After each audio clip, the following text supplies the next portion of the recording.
माँ कामाख्या के इस पवित्र भूमि को शीश झुकाकर नमन करता हूँ, बहुत बहुत प्रणाम करता हूँ। आज असम के चुनाव का आगाज, पूरे राज्य में चुनाव का माहौल और वातावरण भाजपामय दिख रहा है। और आज मुझे मार्गेटा के इस विधानसभा का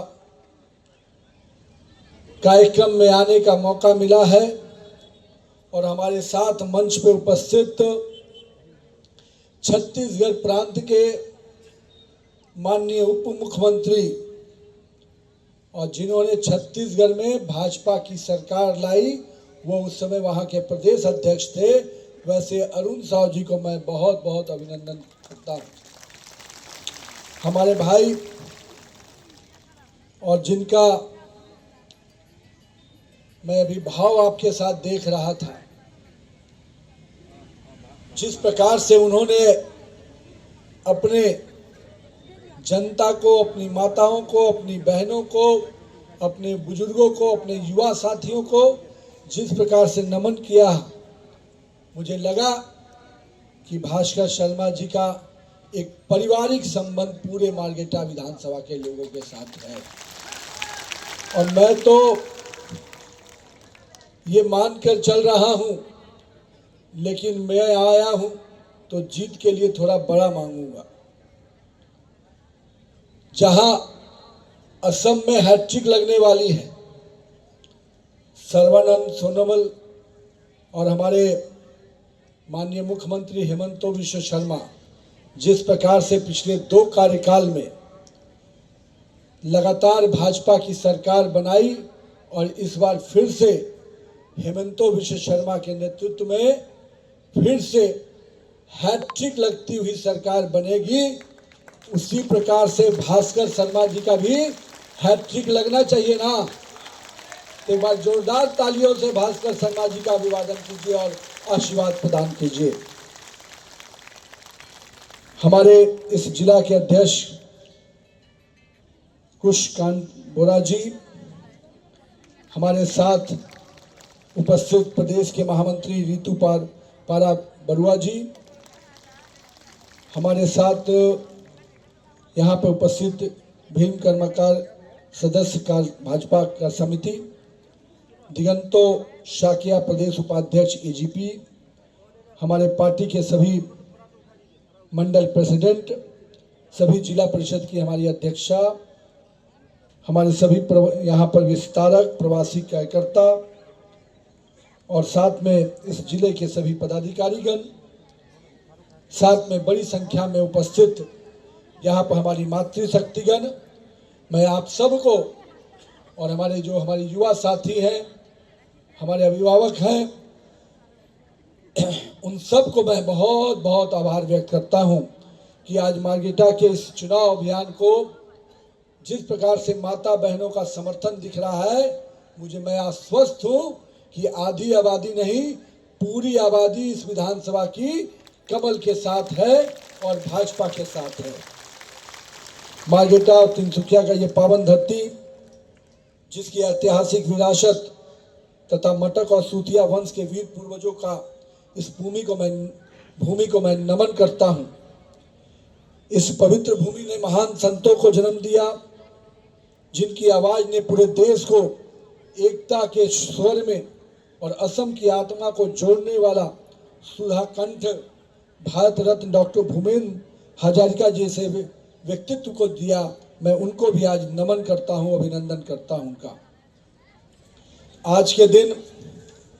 जहां पूरे देश में माननीय प्रधानमंत्री श्री नरेंद्र मोदी जी के नेतृत्व में विकास के कई आयाम जोड़े जा रहे हैं।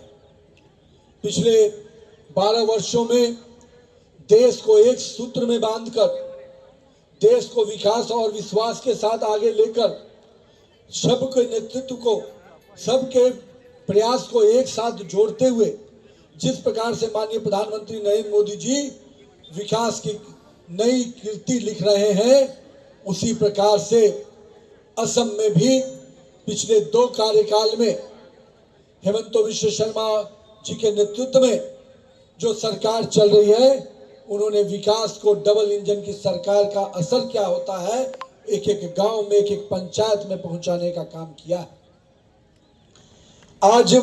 माननीय प्रधानमंत्री जी का जो सपना रहा, जो उन्होंने हमेशा कहा कि अगर हमको विकास, देश का विकास करना है तो एक्ट ईस्ट पॉलिसी के तहत हमें काम करना होगा और दक्षिण पूर्व एशिया का प्रवेश द्वार जिसको कहा जाता है, हमारी उस असम की संस्कृति को, उसके स्वाभिमान को, उसके साहस का जो कीर्तिमान रहा है, उसको केवल आगे ही नहीं बढ़ाना है, विकास और विश्वास के साथ आगे बढ़ाना है। लेकिन हमें वो कालखंड भी याद रखना चाहिए जिस कालखंड में हमारे अभी अरुण साहू जी चर्चा कर रहे थे। अरुण जी, मेरा असम में आना 2009-10 से हो रहा है। लोग कहते हैं कि भाजपा डर की राजनीति करती है, तुष्टीकरण की राजनीति करती है, लेकिन मैं उन्हें बताना चाहता हूं कि हम भारत के लोग और भाजपा के लोग जो इस मिट्टी में जन्म लिया है, जो इस भारत का व्यक्ति है,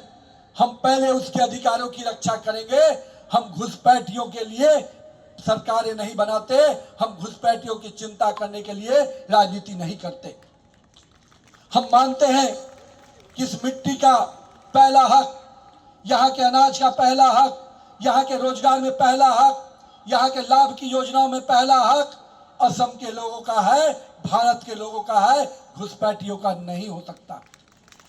अगर हमारी सरकार ने कठोर फैसले लिए हैं तो असम के लोगों के लिए लिए। तो कभी कहते हैं लोग भाजपा कठोर है, तो हम कहते हैं हाँ, हम कठोर हैं। हम राष्ट्र की सुरक्षा के मामले में कठोर हैं, हम कठोर हैं। असम की अस्मिता को के मामले में हम कठोर हैं, हम कठोर हैं। भ्रष्टाचार को मिटाने के लिए हम कठोर हैं। हमने इसलिए कहा कि अगर नरेंद्र मोदी के नेतृत्व में सरकार चल रही है तो पिछले 12 वर्षों में कोई एक व्यक्ति नहीं खड़ा होकर अपोजिशन का बोल सकता कि हमारे एक भी मंत्री पर भ्रष्टाचार का आरोप हो। यह अंतर है नरेंद्र मोदी की सरकारों में, डबल इंजन की सरकारों में और अन्य पार्टियों की सरकारों में। मैं इसलिए इस बात को कह रहा हूं कि भाजपा की सरकार आती है तो लोग को उम्मीद होता है कि विकास होगा, शांति मिलेगी, सुरक्षा के साथ हम आगे बढ़ेंगे। विकास के लिए अगर काम करना है तो उसके लिए नेतृत्व सक्षम होना चाहिए, नियत सही होनी चाहिए और सही नीति बनाकर काम करने की आवश्यकता है। हमारे नेता नरेंद्र मोदी जी और हेमंत विश्व शर्मा ने सही नेतृत्व, सही नीति और सही नियत के साथ काम किया, इसलिए आज असम विकास के पटरी पे आगे बढ़ रहा है। मैं आज असम के लोगों को, आपके इस विधानसभा मार्गेटा के लोगों से जहां आग्रह करने आया हूं कि पुनः भाजपा की सरकार बनाइए, लेकिन इस बात का भी भरोसा दिलाने आया हूं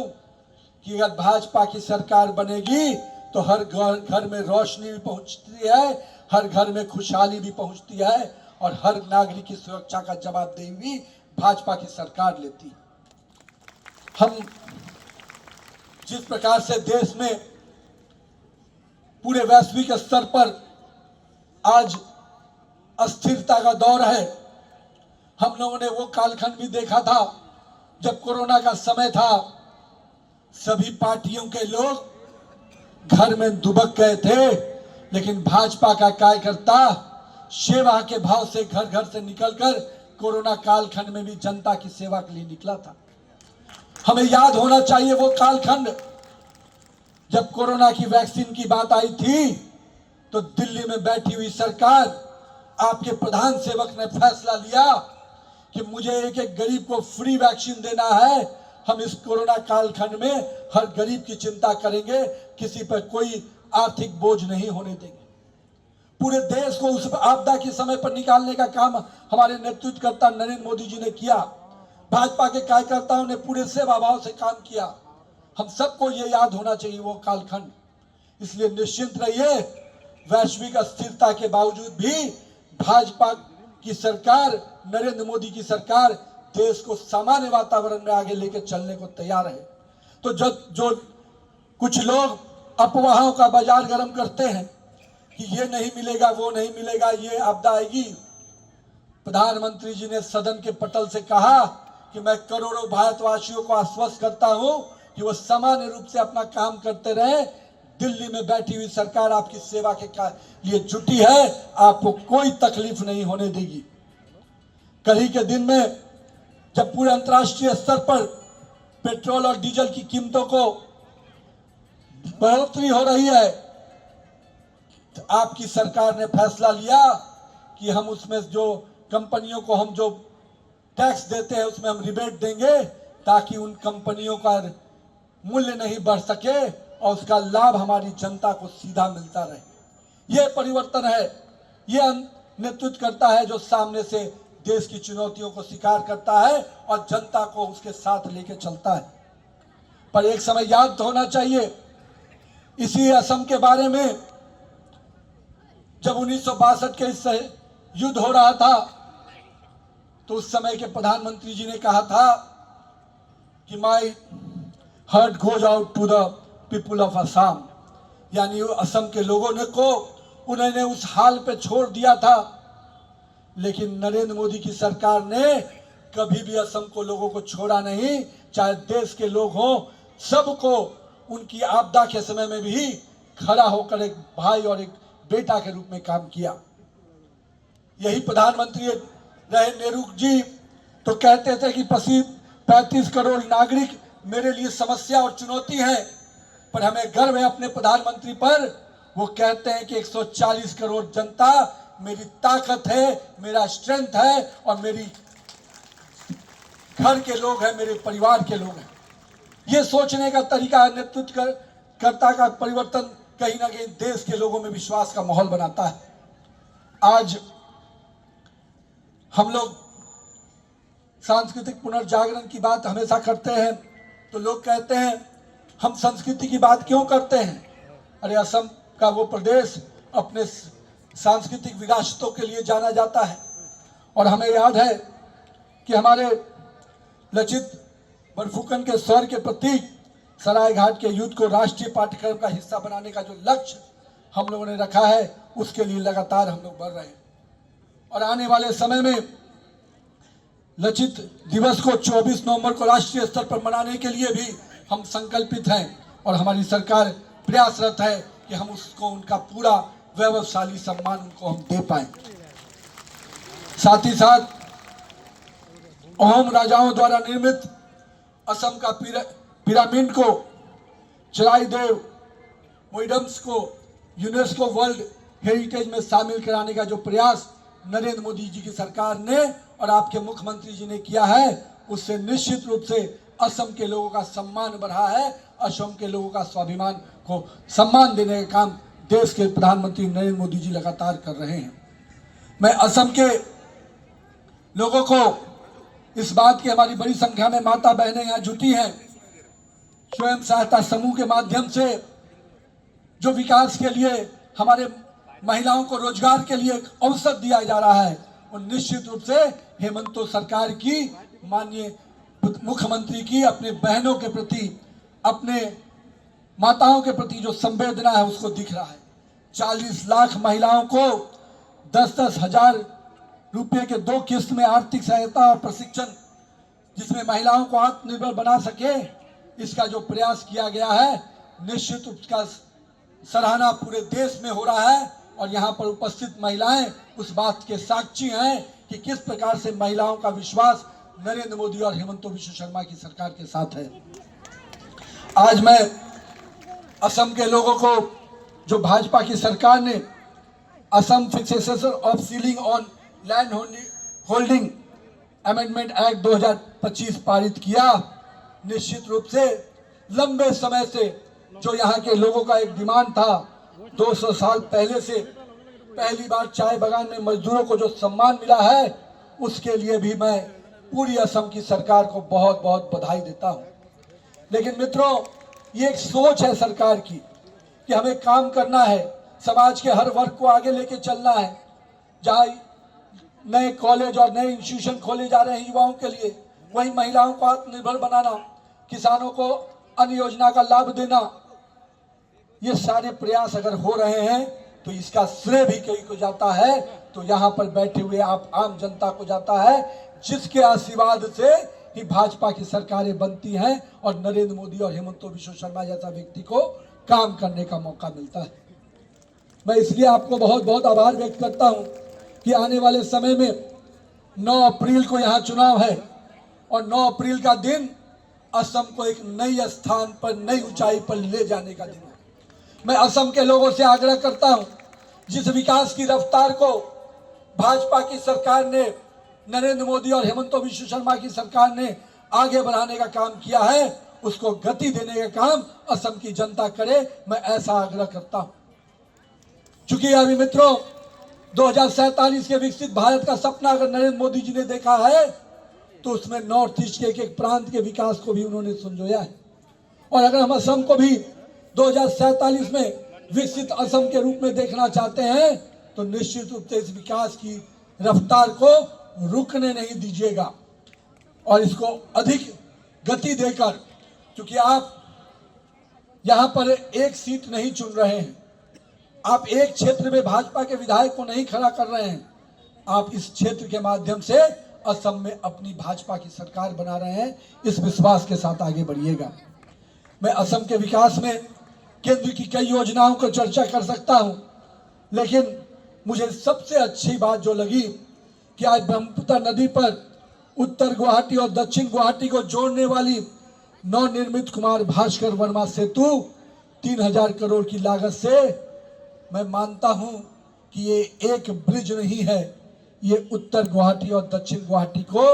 एक करने का एक सेतु है, जिसको हमारी सरकार ने करके दिखाया है। हम जोड़ने में विश्वास करते हैं, हम दूरियां को कम करने में विश्वास करते हैं और हम सभी सांस्कृतिक विरासतों को सम्मान देने में विश्वास करते हैं। हम मानते हैं कि भारत पूरी तरह से अलग अलग प्रांतों में, अलग अलग संस्कृतियों में एक साथ एक समूह है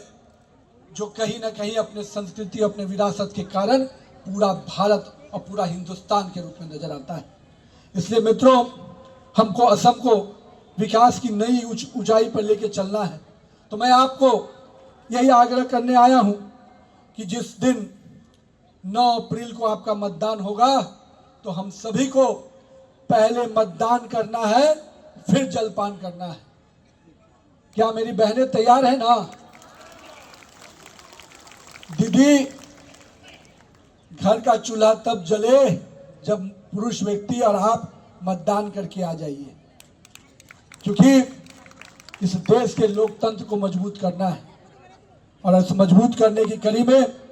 मैं आप सबसे अपने भाई भास्कर शर्मा को एक प्रचंड जीत देने की आग्रह करता हूं, क्योंकि अगर